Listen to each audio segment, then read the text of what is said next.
Author અને એમના વિશે જો ટૂંકમાં કહું તો સ્મિતાજી has contributed many children's stories to Divya Bhaskar and Champak.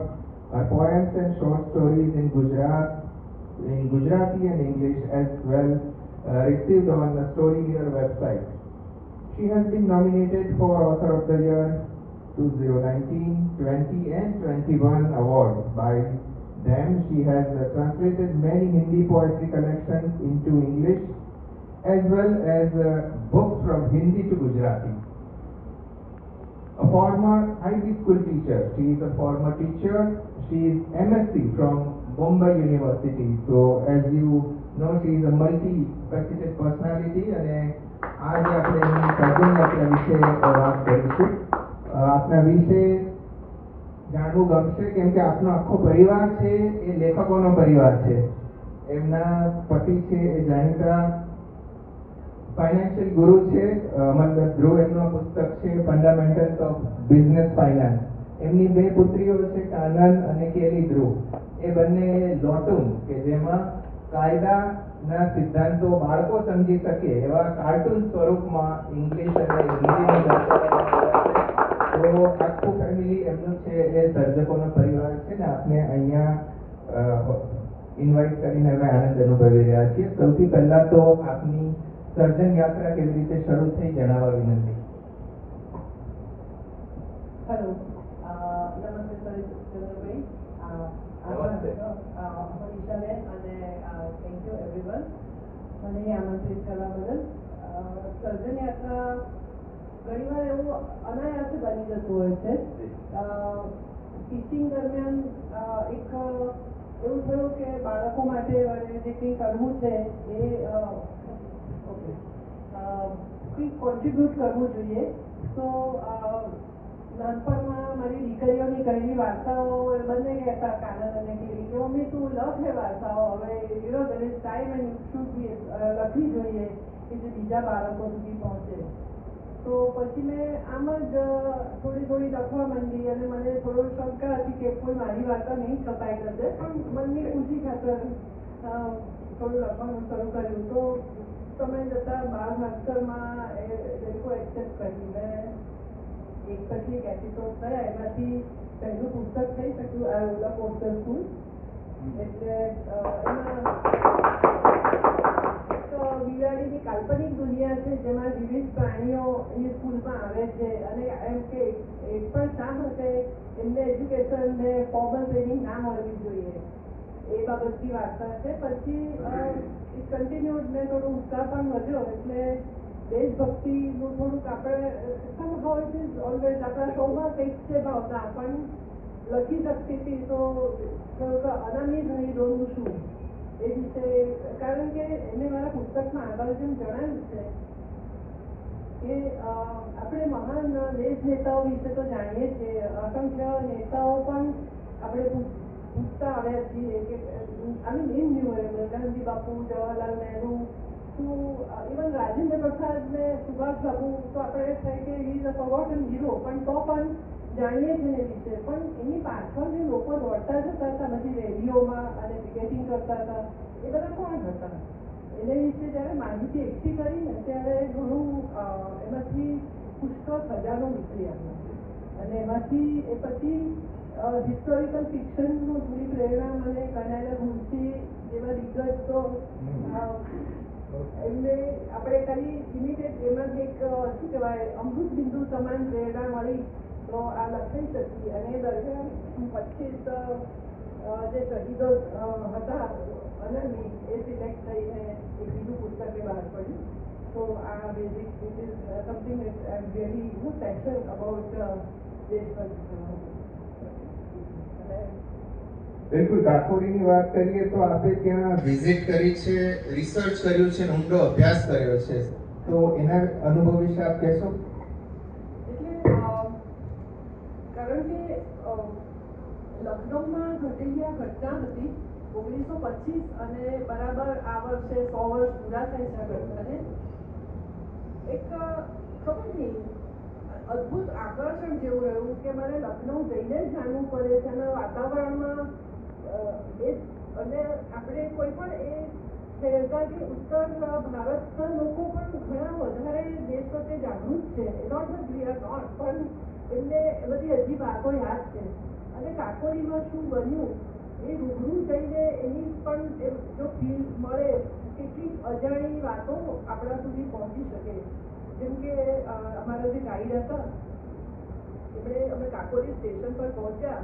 103 જે પહેલી FIR કરવામાં આવી હતી અંગ્રેજો દ્વારા, હજી લોકોએ પ્રેમ કરીને રાખી છે.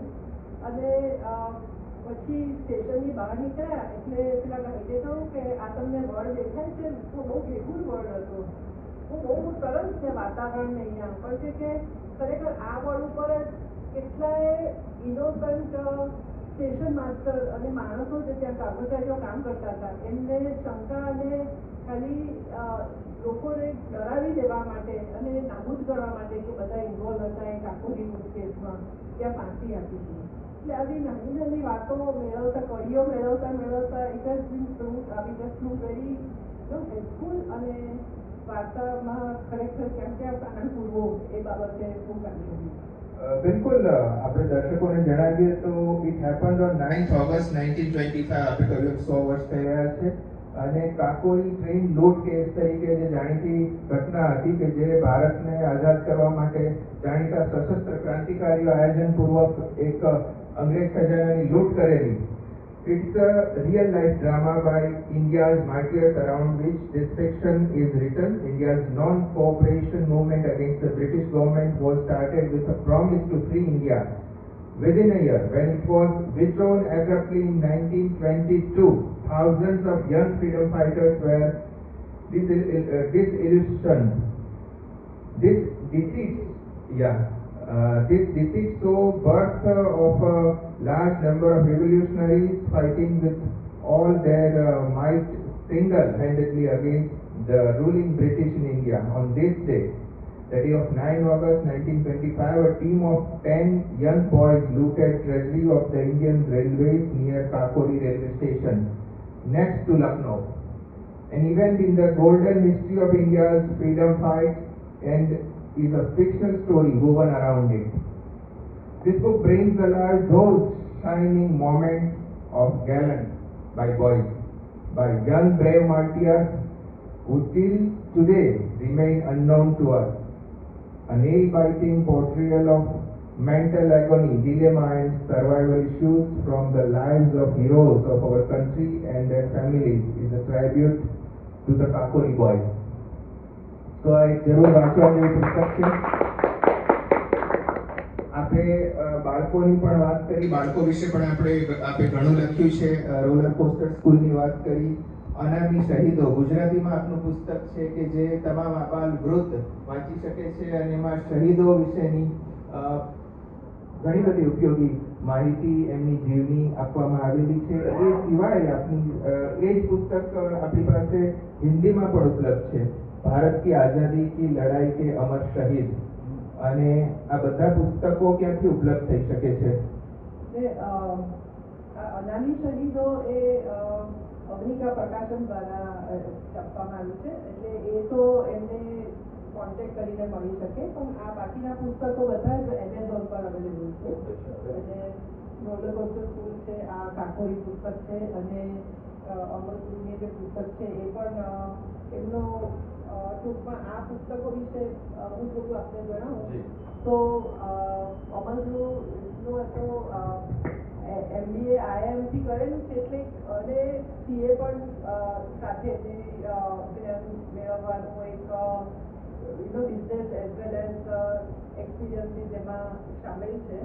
એમને એક નિચોડ રૂપે કે MSMEમાં કામ લાગે, બિઝનેસીસમાં સ્ટાર્ટઅપમાં કામ લાગે એની બહુ સરળ ભાષામાં એ પુસ્તક એમને લખેલું છે ફાઇનાન્સ ઉપર, અને ફંડામેન્ટલ્સ ઓફ બિઝનેસ ફાઇનાન્સ કરીને છે. અને કાનન કેરીનું પુસ્તક વિશે કહું તો લો ટૂલ્સ એ બંને વકીલ છે, એટલે એમને પણ ક્રિએટિવ રજૂઆત કરવા માટે, લોને સરળ કરવા માટે ચિત્ર વાર્તાઓ કરીને એનું એક કાર્ટૂન રૂપે લો ટૂલ્સ કર્યા છે. જેમ કાર્ટૂન હોય પણ લો વિશેના કાર્ટૂન, એટલે લો ટૂલ્સ કરીને એ પણ મળી શકશે. અને ત્યાં વાણી પ્રકાશન દ્વારા પ્રકાશિત છે. જે આર અવેલેબલ ઓન એમેઝોન. ખૂબ સરસ. આપણે આ સિવાય કેટલીક એન્થોલોજીસ પણ તૈયાર કરી છે, એના વિશે જણાવશો? હાજી, એટલે સાથે સાથે થોડું ટ્રાન્સલેશન, અને કારણ કે લેખકોના ગ્રુપમાં એકબીજાને ઉત્સાહ પ્રેરક રીતે, જેમ મલ્લિકાબેન મારી પરમ સખી છે, એમણે આ હિન્દીમાં ટ્રાન્સલેટ કરી અને મને મલ્લિકા મુખર્જી. હાજી, મલ્લિકા મુખર્જી. અને એવી રીતે મંજુજી મહિવા, જે પ્રખ્યાત હિન્દીના લેખિકા અને કવિયત્રી છે, એમનું પુસ્તકની કવિતાઓ મને અંગ્રેજીમાં ટ્રાન્સલેટ કરવાનો મોકો મળ્યો. મલ્લિકાબેનની જેની ચેક નોવેલ છે એ ગુજરાતીમાં કરી. એટલે એવી રીતે, અને પછી થોડું ઓછું લખતા સ્ટોરી મિરરમાં પુસ્તકો પસંદ થયા. કન્ટિન્યુઅસ દેટ જર્ની, કે જે ટ્રાન્સલેશન કરવાનું હોય કે બિલકુલ. અને આપ ટ્રાન્સલેશનમાં પણ આપનું ઘણું યોગદાન છે. સાથે સાથે આપ યંગ ઓથર્સને પણ પ્રમોટ કરો છો. જરૂર. અને પછી આચાર્યનો તો સુંદર વાર્તાઓ આખો કોવિડની વસ્તુ, જે લોકો જે રીતે હેરાન થાય એને જુદો દ્રષ્ટિકોણ આપીને બહુ જ પોઝિટિવ વાર્તાઓ લખી હતી. એટલે હું હજી એને મને યાદ છે. અભિનંદન મારા તરફથી ખાસ. Wishing Har all the best. અત્યારે બીજું શું લેખન કાર્ય, સર્જન કાર્ય ચાલે છે?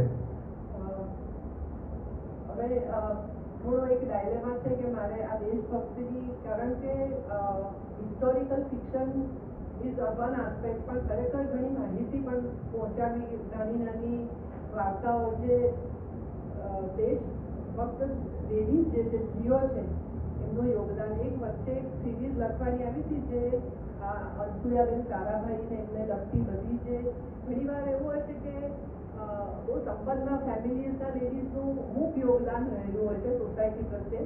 તો એ સુંદર કલેક્શન થયું હતું. એમાં હર કુંવરબા છે, જે જૈનોના શેઠજીના પત્ની, એમણે કેટલું બાંધકામો કરાવ્યા. બસ, એટલે એવું એક કલેક્શન. મારી ઈચ્છા છે કે એવી દેશભક્ત સ્ત્રીઓ વિશે પણ એક પુસ્તક લખવું જોઈએ. તો આઈ એમ થિંકિંગ અબાઉટ ધેટ. અને એક બીજી કાલ્પનિક વાર્તાઓ પણ થોડી લખવાની નવલકથા તરફ આગળ. તો આપને આપના આગામી પ્રોજેક્ટ માટે, સર્જન યાત્રા માટે ખૂબ શુભકામનાઓ. કોઈને પણ પ્રશ્નો હોય આપ પૂછી શકો છો. એક પ્રશ્ન મારો આપના માટે એવો છે, આ બધું સાંભળ્યા પછી બહુ આનંદ થયો છે, તે તો અભિનંદન. પણ મને એમ થાય છે કે આપ નાના હતા ત્યારથી આની પ્રેરણા આપને નાનપણથી મળેલી, ક્યારે મળેલી, કેમ? અને બીજું કે લખવાનું એટલે માત્ર મહેનત કરી કલાકો સુધી રાઇટિંગ છે, કે કોઈ અંત પ્રેરણા કે સરસ્વતી કૃપા હોય છે? એ જરા આપના અનુભૂતિને અહેસાસ ઉપરથી જણાવશો. Thank you sir. આપે તો બહુ મુદ્દાનો સવાલ પૂછ્યો, અને આઈ એમ રિયલી પ્રિવિલેજ આપે આટલું રસથી મને પૂછ્યું બદલ. હાજી, આપની વાત બહુ સત્ય છે. અને પ્રેરણા પુસ્તકમાં લખ્યું છે, અને આઈ શુડ હેવ ફોરગોટન, પણ આપણે કહ્યું એટલે કે મારા માતુશ્રી બહુ દેશભક્ત પપ્પા તો એ જમાનામાં એમણે પોતાનું કોલેજ સ્ટડી છોડીને જેલમાં પણ ગયા. નાનપણથી કે દેશની, ભલે ને 15મી ઓગસ્ટ છે, 26મી જાન્યુઆરી હોય, પણ તમારે દેશભક્તિની એક કિલો મનમાં રહ્યા જ કરે. એટલે somehow it's a back of the mind.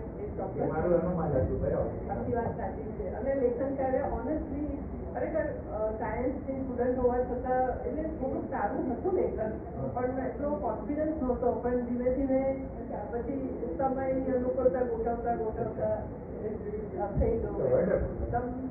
journeys we never realize the path we take, but eventually you go ahead in that. Thank you, sir. આપ યુવાનોને, આજની પેઢીને, લોકોને કઈ મેસેજ આપવા ઈચ્છો?